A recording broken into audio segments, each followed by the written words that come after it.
Assalamualaikum warahmatullahi wabarakatuh. Alhamdulillahi rabbil alamin, wassalatu wassalamu ala asyrafil mursalin wa ala alihi wa sahbihi ajma'in. Qala rabbi shrah li sadri wa yassir li amri wa hlul 'uqdatam min lisani yafqahu qawli. Saddid lisani wa hadi qalbi bihaqqi sayyidina Muhammadin sallallahu alaihi wasallam.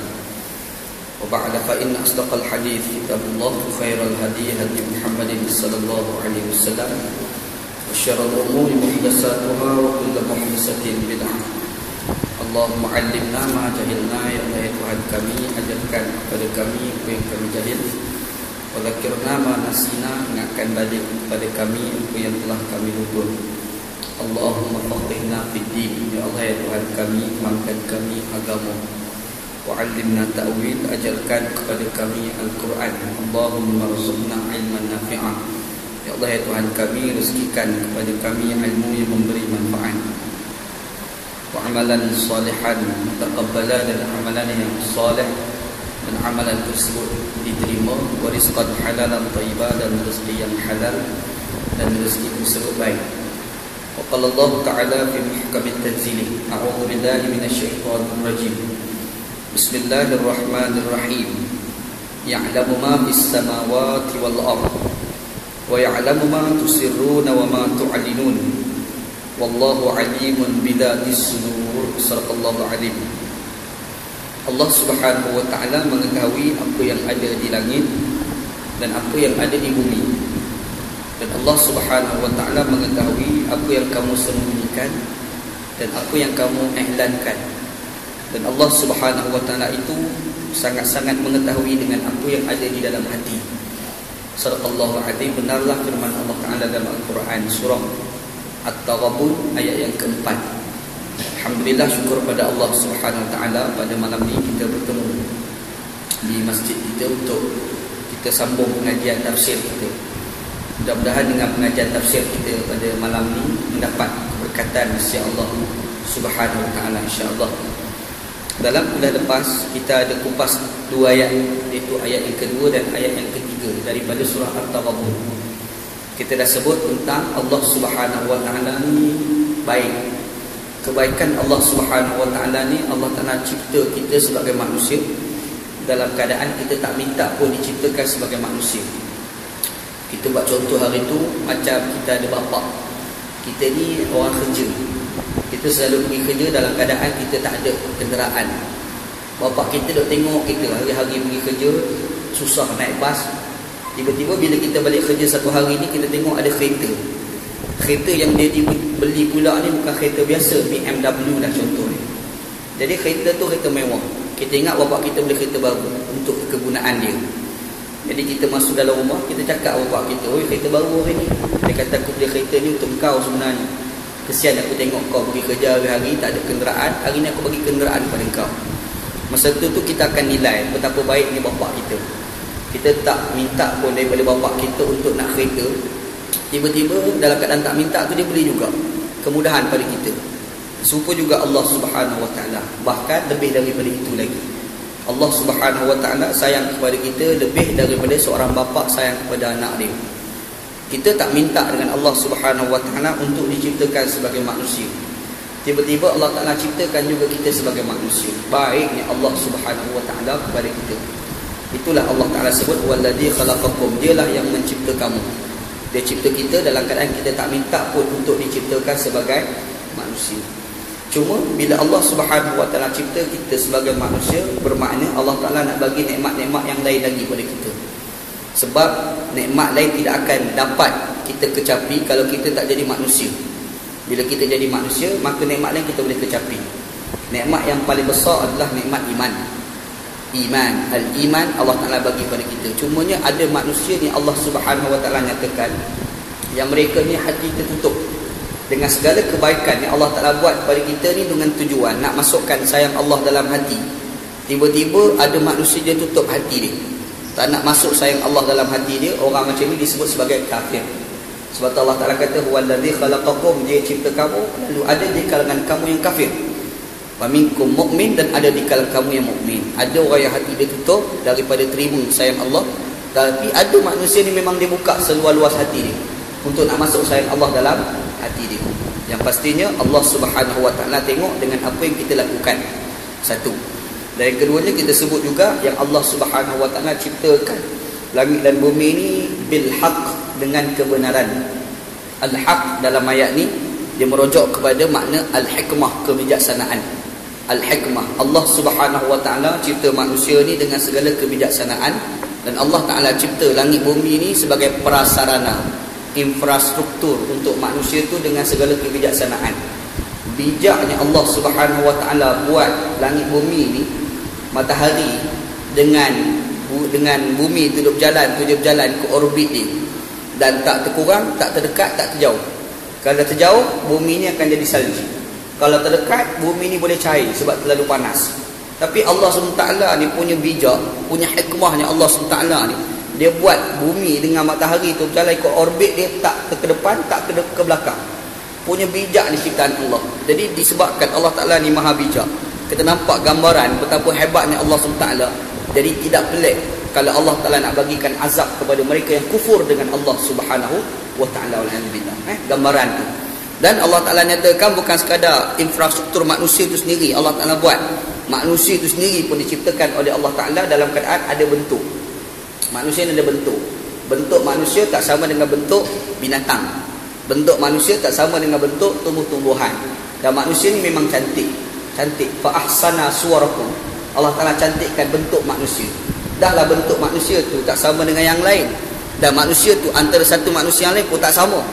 Kita jumpa ada orang dua nama Muhammad, tapi dua orang nama Muhammad ni tak sama antara muka dia dengan muka satu lagi.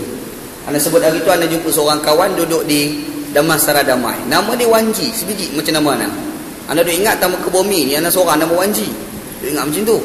Sebab anak ramai dah jumpa orang duk cari masa belajar di Pakistan, belajar di Mesir, cari orang nama Wanji ni tak ada.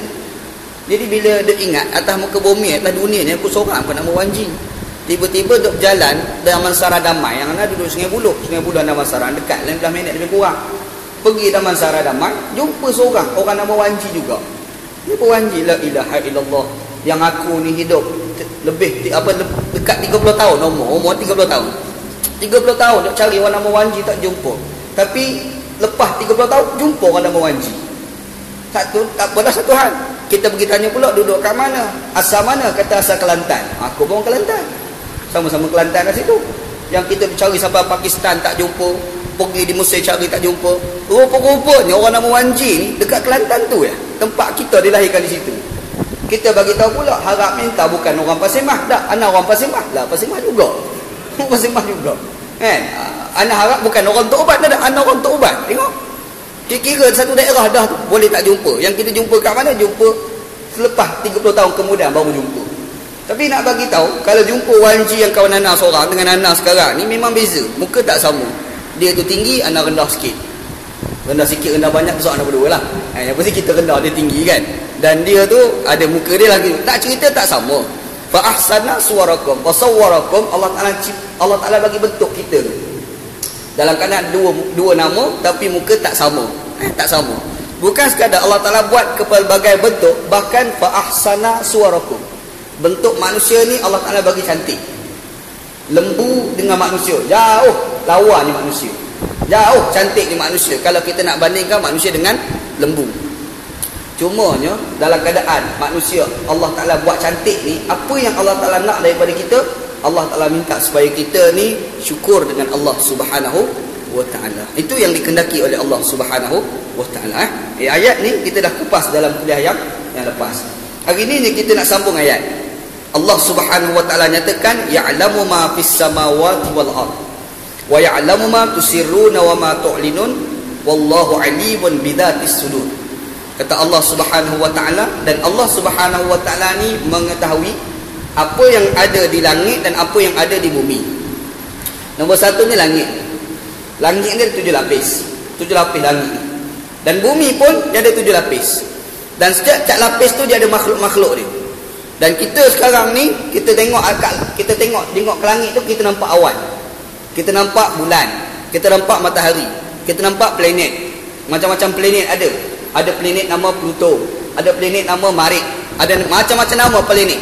Semua planet-planet ni dia bawah dalam rangka lapisan langit yang pertama. Itu pun dah besar dah. Itu pun kita tak sampai. Nak ceritanya besar. Cuba kita bayangkan pula langit yang pertama tu nak pergi langit yang kedua. Langit kedua tu nak pergi langit ketiga. Langit ketiga nak pergi langit keempat. Punya besarnya kawasan Allah Subhanahu Wa Taala. Dan kita pun tak tahu betapa besarnya kawasan Allah Subhanahu Wa Taala. Dan bumi itu sendiri tu pun ada 7 lapis. Bumi itu sendiri pada 7 lapis. Dalam bumi itu pula kalau kita gali itu macam-macam ada. Minyak ada, galian ada, emas ada, perak ada, tembaga ada, macam-macam. Bahkan manusia ni kadang-kadang dia boleh bergaduh benda macam itu je. Yang kita nak gambarkan dalam keadaan bumi 7 lapis yang macam-macam ada dalam bumi itu, dan langit 7 lapis yang macam-macam ada pada langit itu, semua tu di bawah pengetahuan Allah Subhanahu Wa Taala. Ya'lamu ma bis samawati wal ard. Allah Taala bagi tahu, Allah Taala mengetahui apa yang ada di langit dan apa yang ada di bumi. Bezanya ilmu Allah Subhanahu Wa Taala dengan ilmu kita. Kat mana beza? Ilmu manusia ni dia ada beberapa peringkat. Ni ilmu manusia. Kalau kita orang betul-betul belajar ilmu yang pertamanya kita dapat dipanggil sebagai al-fahmu. Sebab ada orang belajar tak faham. Ada orang belajar tak faham. Yang kita cerita dapat ilmu ni lah al-fahmu. Orang belajar dan dia faham. Jelas kalau cerita kategori ilmu sebelum tu lah. Kita cerita dulu kategori asal. Ilmu ni, yang pertama dia panggil ilmu wahyi. Ilmu wahyu. Ilmu wahyu ni Allah Ta'ala bagi kepada para nabi dan para rasul. Macam kita tak dapat ilmu wahyu. Tak payah dakwa lah saya dapat wahyu. Tak ada. Kalau kau dakwa juga, merapu. Tak ada. Yang kedua dia panggil ilmu ilhami. Ilmu ilham. Kita ni duduk sesaja kadang-kadang Allah Ta'ala bagi ilmu pada kita. Termenung, terfikir. Dapat ilmu tanpa belajar. Dia panggil ilmu ilham. Yang ketiga dia panggil ilmu laduni. Ilmu yang Allah Ta'ala bagi kepada orang-orang yang soleh. Orang-orang yang taat dengan Allah Subhanahu Wa Ta'ala. Macam Nabi Khidir alaihissalam. Nabi Khidir alaihissalam ni dia dapat ilmu laduni. Ilmu hasil daripada ketaatan dia dengan Allah Subhanahu Wa Ta'ala. Dan ada satu lagi ilmu dia panggil ilmu al-kasbi. Ilmu yang kita dapat hasil daripada usaha. Al-kasbi makna Melayunya usaha. Kita ni nak faham ilmu ni kena belajar. Cuma dalam ilmu kasbi tu pula dia ada kategori dia pula. Ilmu kasbi macam ilmu kita lah. Kena mengaji, kena menadah, kena dengar kuliah, kena masuk universiti, kena dengar ceramah, kena dengar macam-macam kita kena buat. Ilmu tu panggil ilmu kasbi. Ilmu kasbi itu pula dia ada 2-3 peringkat pula. Ada satu peringkat dia panggil al-fahmu. Ustaz mengajar, kita dengar. Tapi yang kita dengar tu ada orang faham, ada tak faham. Tiba-tiba kita dengar, kita faham, dapat ilmu. Dan kadang-kadang kita faham ni lebih faham daripada ustaz tu kupas. Orang tu dipanggil ilmu al-fiqh. Al-fiqhu. Al-fiqhu ni atas daripada al-fahmu. Faham. Dia faham betul-betul tu. Faham betul-betul tu dipanggil al-fiqhu. Ada. Dan ada ilmu tu pula dia faham dan dia faham betul. Lebih darjat daripada al-fahmu. Tapi tidak memberi kesan pada diri dia. Ada. Itu dipanggil al-fiqhu. Tapi kalau orang tu dia belajar ilmu, dia faham betul-betul dan ilmu tu memberi kesan pada diri dia. Orang tu dapat ilmu yang disebut sebagai al-ma'rifah. Al-ma'rifah tu darjat yang ketiga. Dan darjat yang paling hebat dalam ilmu bagi manusia ni namanya al-idrak. Tu dahsyat dah tu. Yang ni mengaji memang lupa dunia lah. Kalau belajar panggil al-idrak. Ni darjat-darjat ilmu. Darjat ilmu anak cerita ni bawah kategori ilmu al-kasbi. Ilmu hasil daripada kita usaha. Ilmu yang didapati oleh Nabi tu lebih daripada al-idrak tadi. Lebih daripada al-idrak tadi. Kita sebut al-idrak ni darjat yang paling tinggi bagi ilmu sebagai manusia. Kita sebagai orang awam lah. Tapi kalau orang yang dikatakan sebagai Nabi, dia punya ilmu lebih daripada al-idrak. Orang yang dapat ilmu al-laduni tadi tu, ilmu dia lebih hebat daripada al-idrak tadi. Tak apa, ni darjat ilmu lah. Nak cerita ni ilmu. Bermakna ilmu kita ni tertakluk kepada belajar. Kita belajar baru kita faham. Tak belajar tak faham. Kita tengok kita faham. Tak tengok tak faham. Kita dengar kita faham. Tak dengar kita tak faham. Rasa baru kita faham. Tak rasa kita tak faham. Tapi ilmu Allah SWT ni tidak tertakluk kepada mengajar. Itu ilmu. Maknanya ilmu Allah Ta'ala lagi tinggi daripada ilmu manusia. Dan ilmu Allah Ta'ala ni tak sama dengan manusia. Manusia ni dia boleh faham sesuatu berdasarkan kepada tanda. Allah Ta'ala tidak tertakluk kepada tanda. Kita dengar cerita Syed Muzaffar, Dr. Syed Muzaffar, Dr. SMS, Dr. Syed Muzaffar, Syed Syukur kan, kita balik Syed Syukur, Syed Muzaffar balik macam tu kan. Dia pergi ke bulan, dia pergi ke bulan, dia tengok sana macam mana di bulan tu tidak ada graviti. Dia pun balik dunia, dia tengok bumi ni kita boleh duduk, tak ada masalah. Sebab apa? Sebab bumi ni ada graviti. Dekat bulan sana tidak ada graviti. Bukti tak ada graviti, melayang-layang. Satu keputusan yang dia buat, dan ahli sains pun buat satu keputusan bahawasanya bumi ni ada graviti. Di langit tidak ada graviti, di bulan tidak ada graviti. Macam mana dia boleh tahu? Berdasarkan kepada tanda. Apa tanda dia? Di bumi dia nampak boleh rapat tamu ke bumi bila berjalan. Dekat bulan sana tak rapat, terbang-terbang. Kita jalan tu macam terbang. Kita boleh faham ada graviti, tak ada graviti sebab apa? Sebab tanda. Allah Subhanahu Wa Taala tak perlu pada tanda-tanda. Sebab ilmu Allah Taala mengatasi segala-galanya. Nak cerita ni ilmu Allah SWT. Persoalannya, kenapa Allah Taala dia nyatakan dalam ayat ni ya'lamu ma fis samawati wal ard. Allah Taala mengetahui apa yang ada di langit, apa yang ada di bumi. Apa kaitan ayat ni dengan ayat sebelum dia? Ayat sebelum tu Allah Subhanahu Wa Taala dia nyatakan bahawasanya dia buat langit dan bumi. Tapi dalam ayat ni Allah Taala nyatakan bahawasanya bukan sekadar dia buat langit bumi, bahkan apa yang ada dalam langit bumi itu pun diketahui oleh Allah Subhanahu Wa Taala. Kita ni Syekh, kadang-kadang kita buat kereta. Seorang lah dia ni kerja kat kilang kereta, buat kereta. Dia pakar buat kereta. Tapi dalam dia buat ada benda yang dia tak tahu tentang kereta ni. Dia buat sendiri tapi ada benda dia tak tahu tentang kereta walaupun dia buat kereta. Allah Subhanahu Wa Taala dia buat langit bumi, bukan sekadar dia buat, bahkan pengetahuan terhadap langit dan bumi itu pun diketahui oleh Allah Subhanahu Wa Taala. Ni kaitan ayat yang pertama, yang ayat yang kita cerita sebelum ni dengan ayat yang kita baca pada hari ni. Dan kenapa Allah Taala dia pergi ungkapkan juga dalam keadaan kita memang tahu Allah Taala ni Maha tahu. Allah Taala ni memang tahu tentang langit dan bumi. Tapi kenapa Allah Ta'ala lagi ungkapkan juga? Allah Ta'ala nak letak satu benda biar ada dalam hati kita, iaitu respect dengan Allah. Biar ada respect, hormat. Syekh, kita ni kalau jumpa orang alim pun kita dah respect. Kita jumpa orang alim dekat negara sekarang lah, dunia Islam sekarang ni, ada seorang tokoh nama Dr. Zakir Naik. Orang India, bukan orang Arab, bukan orang Melayu, orang India. Alim, Masya Allah, kita respect. Dia boleh pergi berdebat dengan Kristian tanpa buka Quran, tanpa buka Bible. Tapi masa dia berdebat, dia boleh tunjuk ayat berapa, muka surat berapa dalam Quran, ayat berapa, muka surat berapa dalam Bible. Alim, orang nama Dr. Zakir Naik. Tok guru dia sebelum tu, tok guru dia Ahmad Didat, Dr. Ahmad Didat. Alim, Masya Allah. Dia boleh berhujah tentang Islam, didengari oleh padri-padri. Padri tak boleh nak balas balik hujah dia. Dia boleh berhujah, dan dia berhujah tu dia tak ada buku-buku ni, bukan tak payah, betul-betul kepala dia berdebat dengan seorang padri, seorang pakar dalam Bible dan mengkaji tentang Al-Quran daripada negara barat, Dr. William Campbell. Dia pergi ceramah tu, Dr. William Campbell ni ceramah, dia pakai laptop, ada slideshow, dia debat, dia kritik Quran 1, 2, 3, 4 dengan slideshow, dengan buku tu, buku ni macam-macam dia sebut. Dr. Zakir Naik dekat tepi ni sengih tengok kawan tu berhujah. Last sekali bila bagi dia berhujah, dia betul-betul mikrofon dengan kepala otak dia ni. Kepala dia pergi pegang mikrofon, kongkang-kongkang dia goreng. Ni fakta yang pertama, tak betul kamu, 1, 2, 3, 4. Yang kedua, fakta kamu tak betul, 1, 2, 3, 4. Dia debat.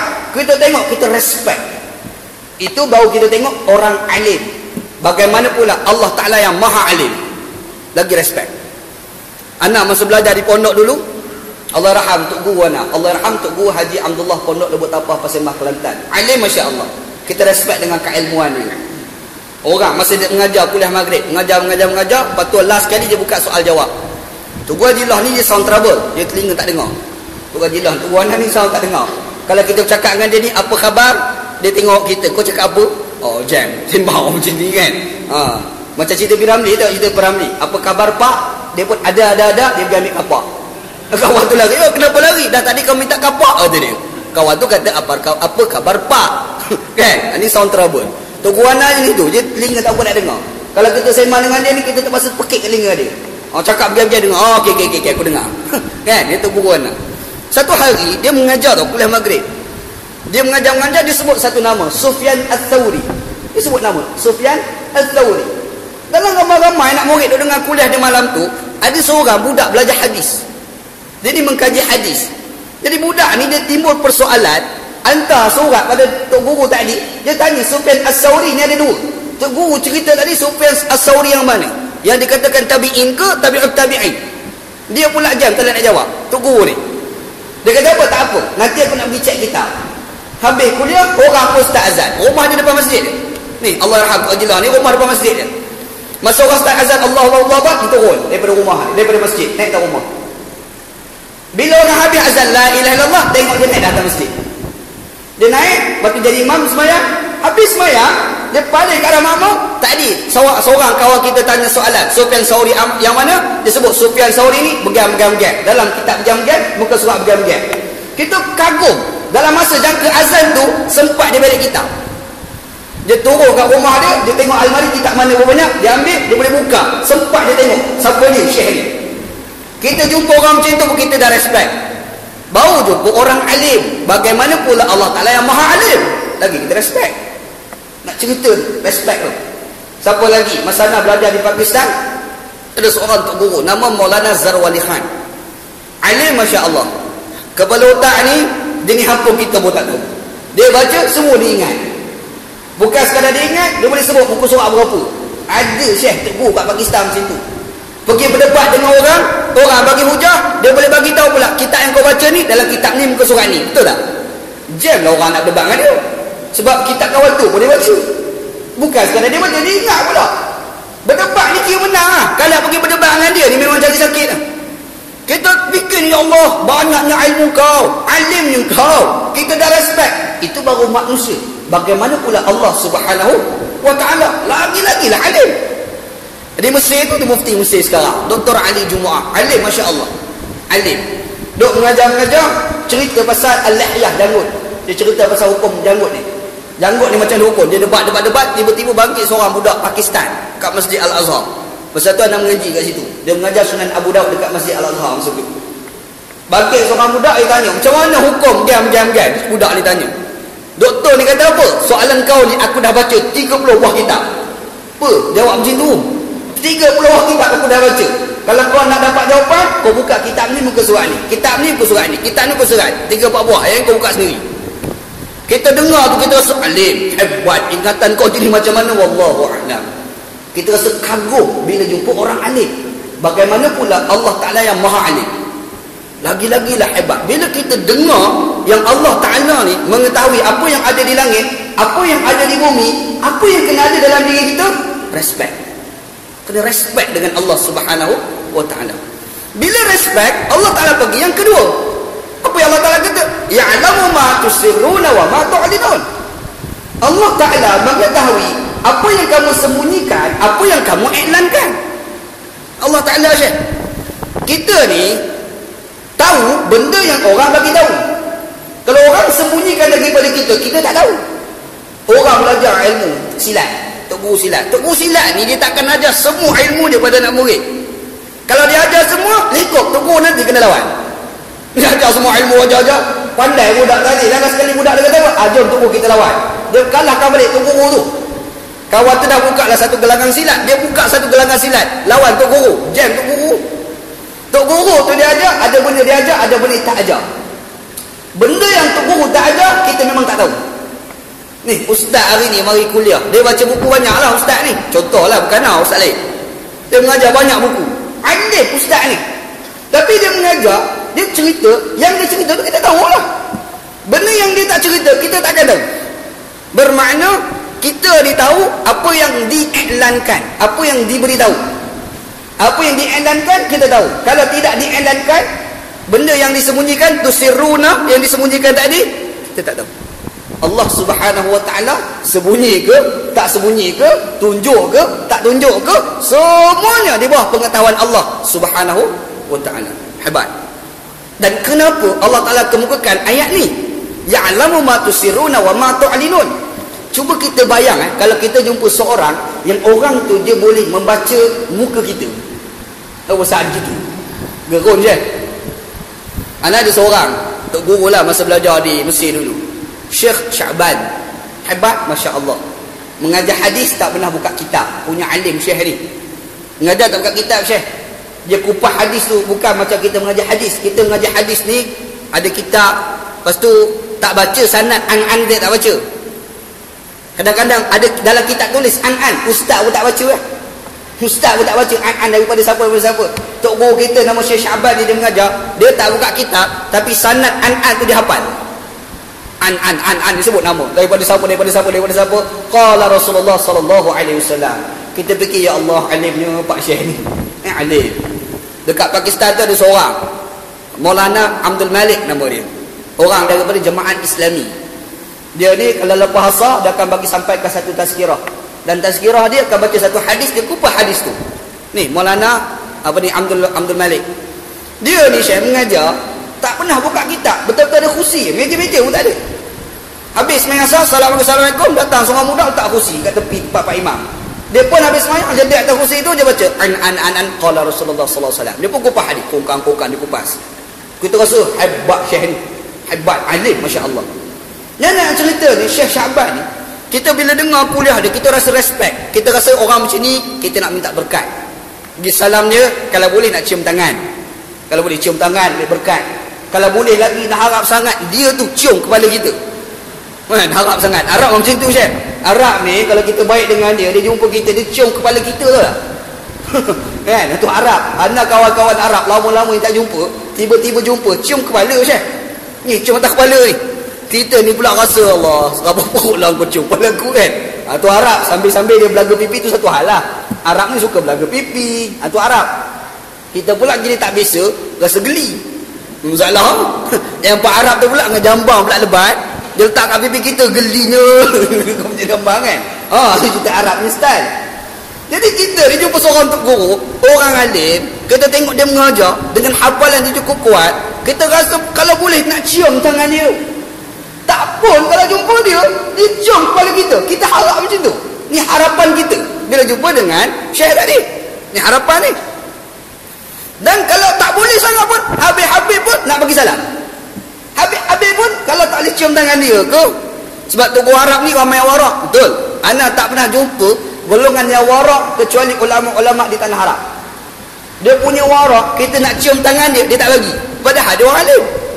Kita cium tangan, lagi hulur je. Cium. Kita kan. Tu kita. Tu guru Arab ni tak bagi cium tau. Separuh-separuh lah. Kalau warak-warak tu Masya Allah. Kita nak cium, dia tarik tak bagi you. Kalau tercium juga, dia cium balik tangan kita. Tu punya warak. Ada. Tu guru Arab macam tu Syekh.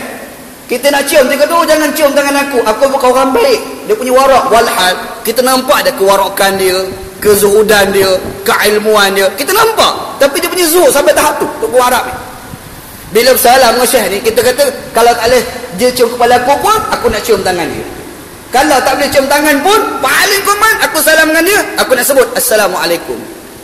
Duk salam-salam, sampai dekat dia tu, kita nak sebut Assalamualaikum, tengok dia, kita terkamang. Tiba-tiba dia pun sebut Waalaikumsalam. Ya Allah, dia tahu apa dalam hati kita. Orang macam ni Syekh, lepas tu gerun nak jumpa, tak nak jumpa dah. Takut-takut masa kita jumpa bersalam dengan dia, kita hati kata lah, macam bagus sangat Syekh ni. Dia tanya kita, kau fikir apa di tangan aku? Kan jam. Kan jam. Dia boleh baca dalam hati kita, orang macam ni kita gerun. Kita gerun orang macam ni. Macam orang jahat, bila jumpa polis, gementar agak. Naik kereta, polis tu nak buat sekretar jalan raya, bukan nak cari penjahat pun. Memang kerja dia hari-hari kat situ warung blok. Kerja polis. Dia bukan cakap orang jahat. Tapi penjahat, bila naik kereta, nampak polis, guguk, jantung tak tahu pasal. Takut tak tahu pasal. Sebab apa? Sebab kita ada buat salah. Kita bimbang, polis tu tahu apa yang ada pada diri kita. Betul tak? Disebabkan tahu tu kita takut. Allah Subhanahu Wa Ta'ala lebih daripada itu. Allah Ta'ala ni lebih daripada itu. Dia tahu apa yang kita sembunyikan, apa yang kita zahirkan.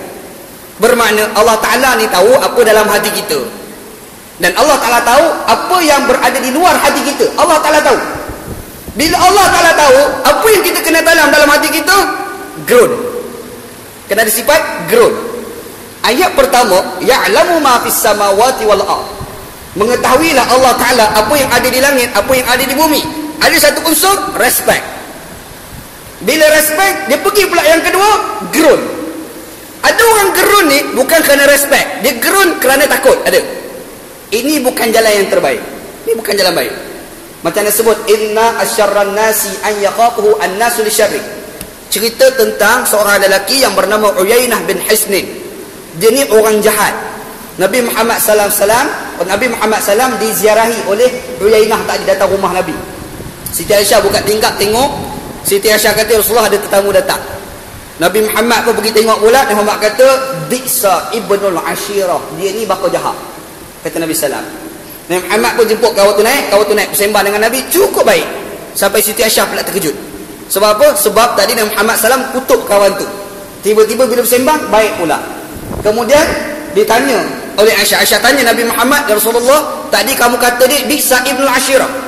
Dia ni lah sejahat-jahat manusia. Tiba-tiba bila kamu bersembah dengan dia, cukup baik. Macam mana ya Rasulullah? Nabi kata, inna asyarran nasi an yakhafu an-nasu li syarri.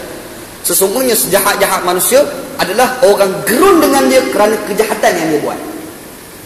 Rakyat Syria takut dengan Bashar kerana kejahatan Bashar. Orang macam ni jahat, orang tak respect orang macam ni. Takut tapi tak respect, gerun tapi tak respect. Tapi kalau kita jumpa seorang tok guru yang alim, kita tak berani buat tentu pasal dengan dia, ini adalah gerun yang terbaik. Sebab apa? Kita gerun tapi sebelum tu ada respect. Allah Ta'ala ni, dia nak suruh kita gerun dengan Allah tapi respect. Bukan gerun tu kerana kejahatan, bukan. Sebab tu Allah Ta'ala cerita awal, dialah mengetahui apa yang ada di langit dan di bumi. Kita bertimbul respect dengan Allah SWT. Pergi pula yang kedua, ya'lamu ma tusirruna wa ma tu'linun. Allah Ta'ala mengetahui apa yang kamu sembunyikan, apa yang kamu iklankan. Kita respect dengan Allah SWT, baru timbul perasaan gerun dengan Allah Subhanahu Wa Ta'ala. Ni ayat ni Allah Ta'ala nak ajar macam mana manusia tu perlu takut dengan Allah Subhanahu Wa Ta'ala. Ni ayat ni. Ayat simple dia. Tapi kalau kita kaji, memang cukup detail kupasan daripada Allah Subhanahu Wa Ta'ala. Ni ayat ni. Syekh, Allah Ta'ala ni dia tahu semua perkara, tahu tak? Kita ni nampak macam amanah, tapi tidak amanah di sisi Allah Ta'ala. Orang Yahudi tak amanah. Orang Yahudi Allah Ta'ala sebut dalam Quran. Allah Ta'ala kata, wa min ahli kitab in ta'manhu biqintarin yu'addihi ilaik. Allah Ta'ala kata, ada di kalangan ahli kitab ni yang kamu bagi amanah kepada dia dan dia boleh tunaikan amanah itu. Ayat ni Allah Ta'ala cerita tentang amanah. Amanah ni salah satu pengetahuan yang Allah Ta'ala cukup ambil penting terhadap manusia. Amanah ni benda penting tak?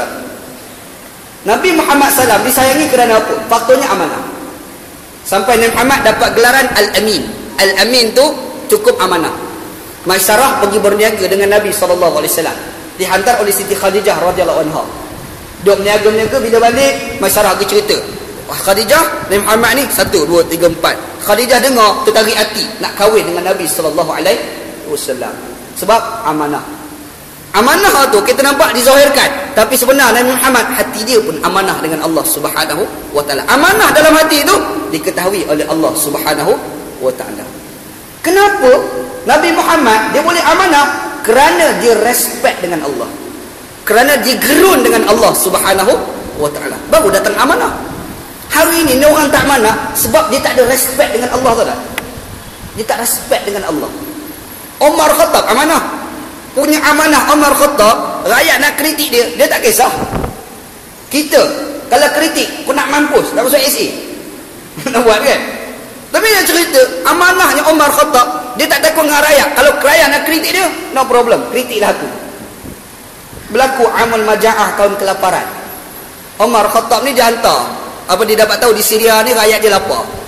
Apa tindakan daripada Umar? Dia pergi ziarah rakyat dia. Bila sampai di Syria, dia jumpa seorang makcik. Makcik ni lapar. Umar ni pula orang baik. Dia jumpa makcik yang lapar, dia tanya, makcik apa khabar? Makcik tu kata apa? Aku lapar. Umar Khattab duduk kat Madinah tu, dia tak tahu sembang Umar dah. Yelah Umar zaman dulu tak ada RTM, TV3 tak ada, surat khabar tak ada, utusan lawyer berita hairan lagi tak ada zaman tu kan. Jadi orang kenal nama Umar, Tuan Umar orang tak kenal. Bila Umar jumpa makcik tu kenal lah nama Umar tu, Tuan Umar tak kenal. Bila kata, makcik apa khabar? Makcik kata apa? Aku lapar. Umar kat dekat Madinah tu kenyang, akhirat nanti aku nak menghadap Allah, aku nak dakwah Umar di hadapan Allah Ta'ala, sebab aku sebagai rakyat lapar. Umar ni Syekh tak marah pada rakyat dia. Dia tak marah pakcik. Makcik tahu tak saya ni Umar? Dia tak sama macam tu kan. Dia duduk diam.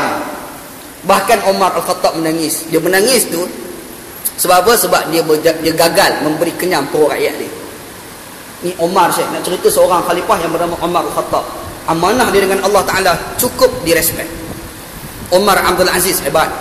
Syekh Umar Abdul Aziz ni kalau ikut bukan dia jadi raja tau tak? Sebenarnya orang lain. Tapi sebab khalifah sebelum tu Marwan, dia ni ada anak kecil. Anak kecil tak boleh jadi raja. Lah sekali terpaksa latih orang lain. Siapa dia? Sepupu tu Umar Abdul Aziz. Tapi masa raja tu terbaring sakit tu, datang penasihat raja. Nama penasihat raja tu Ar-Raja, nama orang. Dia kata pada kawan tu, dia kata apa? Aku tak nampak orang lain yang boleh ganti kamu, wahai Marwan, kecuali Umar Abdul Aziz, sepupu kamu. Umar Abdul Aziz bila dapat berita tu, dia pergi jumpa Ar-Raja. Dia kata, kau jangan sebut lagi nama aku di hadapan raja. Aku bimbang, aku dilantik sebagai khalifah. Orang dulu tak nak Syekh. Zaman sekarang, kalau dapat tahu Ar-Raja pergi bising macam tu, pergi bising ke raja, kita pergi jumpa tu Ar-Raja tu. Kita kata, Raja kau cerita lagi 25%. Out. Kita lah tu. Tapi Umar Aziz tak nak tau. Dah lah tak nak, satu hal lah. Tapi Ar-Raja orang kepala dia, selamba dia pergi cerita lagi. Balik Umar Abdul Aziz. Sampai Umar Abdul Aziz ni boleh pegang tangan Ar-Raja, dia pergi tarik, dia pergi maki Ar-Raja. Kau jangan sebut nama aku lagi, aku tak nak jawatan ni. Ni orang nama Umar Abdul Aziz. Tapi Ar-Raja kata, tak boleh, kamu kena pegang juga jawatan ni. Kalau kau tak pegang jawatan ni, lingkup negara.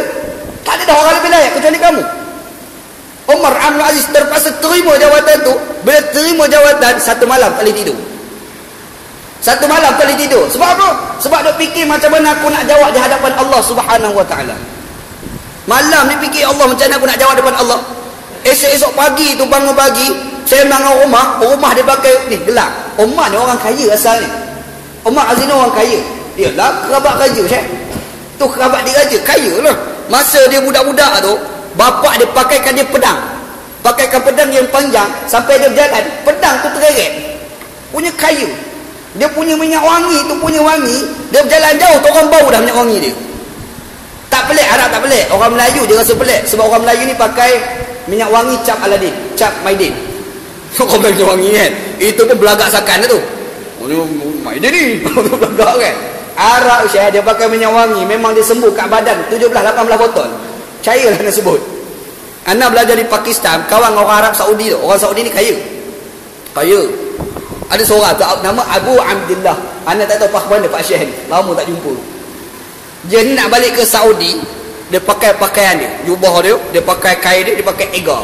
Egar tu ikat kepala tu kan. Lepas tu dia buat keluar satu beg James Bond. Anak kata beg apa pula Pak Arab.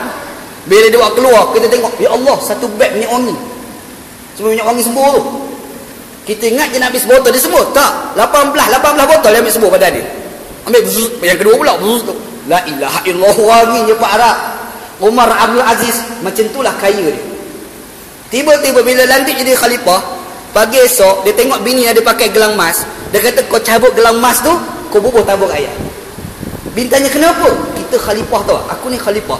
Kalau aku pergi ziarah rakyat, tiba-tiba rakyat yang perempuan, dia tengok kau pakai gelang emas, dia pun minta dengan suami, dalam keadaan suami dia miskin, dia tu desak suami jadi susah kerana kita. Baik kau jangan pakai. Buang Syekh. Nak cerita Umar Abdul Aziz. Kita mampu tak ada. Nak up lagi cincin 24 juta dia. Gitu kan. Nak cerita ni Umar Abdul Aziz. Orang yang amanah cukup hebat. Amanah cukup hebat. Ni nama Umar Abdul Aziz. Dia memerintah sampai satu tahap pelita rakyat, pelita dia dah tak sama. Dok buat kerja, dok sign apa ni dokumen kerajaan dengan pelita kerajaan. Tiba-tiba anak ketuk pintu. Assalamualaikum. Padam, pasang pelita lain. Buka. Kau nak apa? Tu, sekarang boleh buat. Apa tak boleh buat Mampu tak boleh buat. Dia punya detail pada tahap tu. Amanah orang nama Umar Abdul Aziz. Amanah ni kita respect orang amanah. Orang amanah ni mesti disayangi oleh orang lain, insya-Allah. Kan kita bising pun dibising sekejap dalam internet. Anak tak tahu cerita ni betul ataupun tidak. Tapi ni satu gambaran amanah yang kita kena belajar. Di Indonesia berlaku hari itu. Betul tak? Wallahu alam lah. Tapi cerita ni masyhur dalam internet. Seorang hakim jatuhkan hukuman kepada seorang makcik yang mencuri. Makcik ni orang miskin, anak dia lapar, cucu dia lapar, dia mencuri. Belum curi dapat kena tangkap, masuk dalam mahkamah. Hakim ni kenakan hukuman pada dia Rp1,000,000, lebih kurang RM300 kena hukuman. Tapi hakim tu kata, macam mana? Saya tak nak apa dah, makcik oi. Kalau ikut saya tak sanggup jatuhkan hukuman. Tapi ini adalah undang-undang. Disebabkan makcik bersalah, terpaksa wakaf putusan, makcik kena undang-undang ni. Kalau tak boleh bayar RM1,000,000, makcik ni akan dikenakan penjara 2, 3, 4 bulan. Makcik tu menangis. Dia dengan amanah, dia kata, hari ni aku nak jatuhkan satu lagi hukuman, makcik jadi miskin kerana ramai-ramai ni tak boleh tolong makcik ni seorang. Aku jatuhkan hukuman pada ramai-ramai ni, bagi derma pada makcik ni seorang RM50. Bagi derma, lah makcik tu bukan sekadar boleh bayar denda, bahkan dapat duit lebih pula. Ini cerita dalam internet lah, dia berlaku di Indonesia. Wallahu a'lam betul atau tidak. Kalau betul Syekh, kita bangga. Kalau betul cerita ni berlaku, kita sebagai orang Islam kita bangga. Sebab apa? Sebab benda ni berlaku di kalangan orang Islam. Kita bangga sebagai orang Islam. Amanah ni benda penting, cukup dilihat penting oleh Allah Subhanahu wa ta'ala. Tapi kalau kita tidak amanah, berat dosa dia. Berat Syekh, dosa orang tak amanah ni berat. Idza wusila al-amru ila ghairi ahlihi fantadhir as-sa'ah. Kata Nabi sallam, apabila disandarkan amanah itu bukan orang yang berkelayakan, tunggulah saat kehancuran. Kita pergi lantik jawatan kuasa masjid yang tak pernah mari masjid. Agak-agak apa kata di masjid tu? Tak lingkup masjid. Pergi lantik imam masjid, tapi pak imam pakai seluar pendek. Agak-agak jadi apa? Lingkup Syekh, lingkup. Kita nak lantik orang jawatan biar tepat dengan orang ni. Nabi Muhammad kata kalau kita lantik orang yang bukan tepat dengan orang dia, tunggulah saat kehancuran. Pimpin negara kita pulanglah. Satu hal, kalau kita baca satu kisah orang tidak amanah, berlaku pada zaman Nabi Isa AS. Nabi Isa ni satu mukjizat. Mukjizat dia boleh menghidupkan orang yang dah mati. Nabi Isa, Allah Ta'ala bagilah kelebihan pada dia. Dia pergi kat kubur, lubang kubur, bangkit lubang kubur Syekh. Kalau kita, Pak Imam dulu nombor satu lagi. Penjelasan dulu.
Bismillahirrahmanirrahim. Nabi Isa AS, Allah SWT bagi satu mukjizat pada dia, iaitu dia boleh menghidupkan orang yang dah mati. Nabi Isa satu hari dia berjalan kat satu tanah perkuburan. Dia berjalan-jalan sampai dekat situ, dia dengar orang lubang kubur tu sedang menangis, sedang sakit dalam lubang kubur tu. Jadi timbul satu soalan tu, kenapa orang lubang kubur tu kena azab?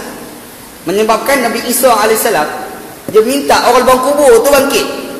Dia suruh lubang kubur bangkit orang tu, Syekh. Kalau tempat kita ni kita lari ya.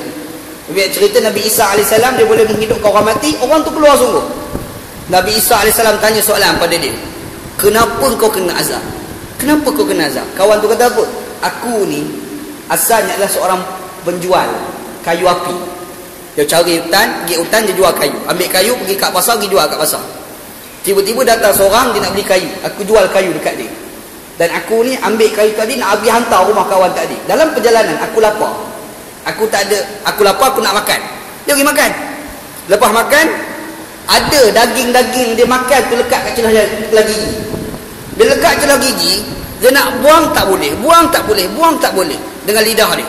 Last sekali kayu yang dia dah jual tu, dia ambil kepak sikit, dia pergi congkak gigi dia. Dan kayu tadi tu dia buang. Dan dia pergi hantar.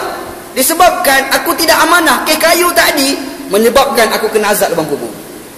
Nak cerita tidak amanah ni berat di sisi Allah Subhanahu wa taala.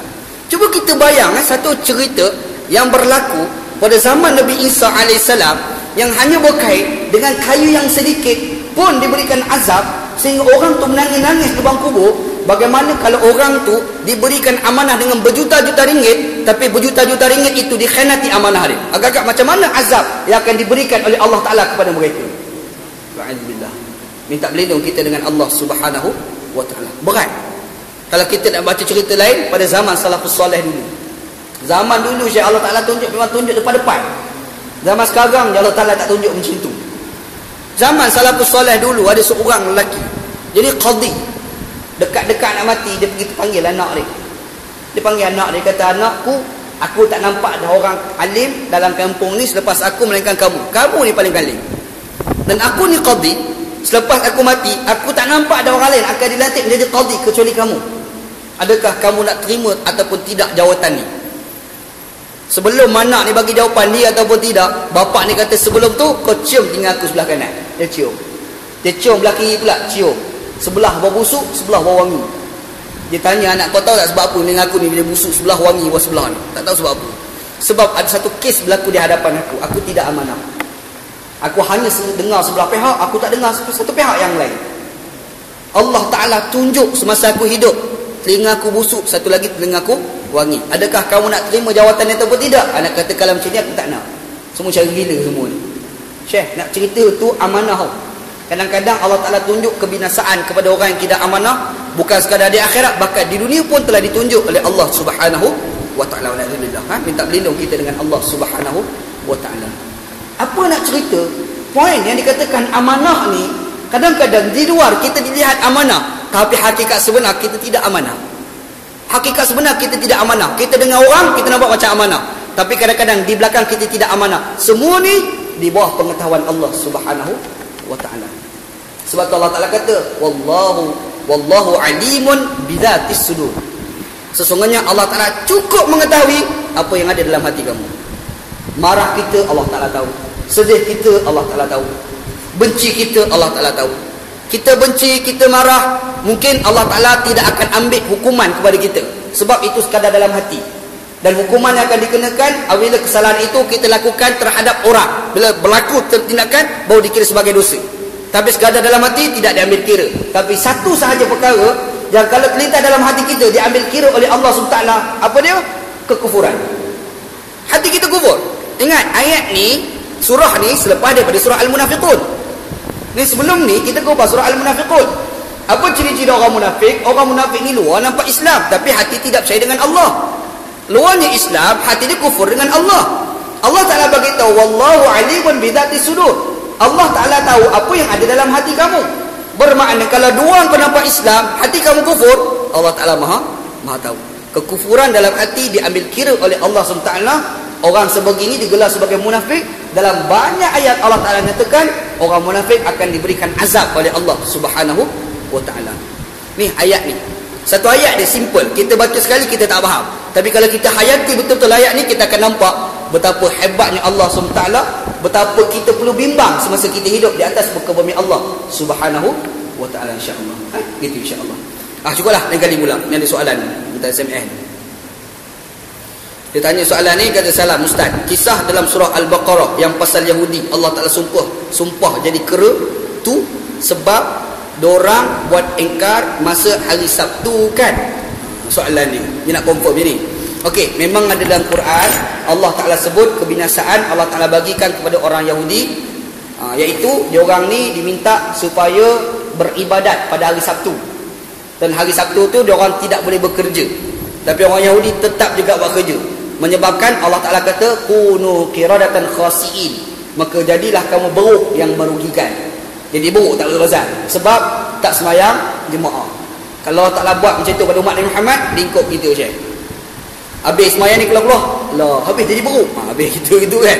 Tapi Allah Ta'ala buat pada orang Yahudi. Memang ada dalam Quran, dalam surah Al-Baqarah, Allah Ta'ala sebut tentang orang Yahudi yang engkar perintah Allah SWT supaya tidak bekerja pada hari Sabtu, tapi diorang tetap bekerja, menyebabkan mereka disumpah oleh Allah Ta'ala untuk menjadi beruk.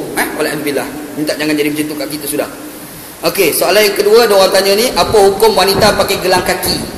Orang perempuan nak pakai gelang kaki, boleh ke tidak? Boleh untuk suami dia. Untuk suami dia kau rembat lah gelang kaki ke, rantai kaki ke, buh kat kaki tu banyak sampai nak berjalan pun tak boleh. Kau punya pasal lah.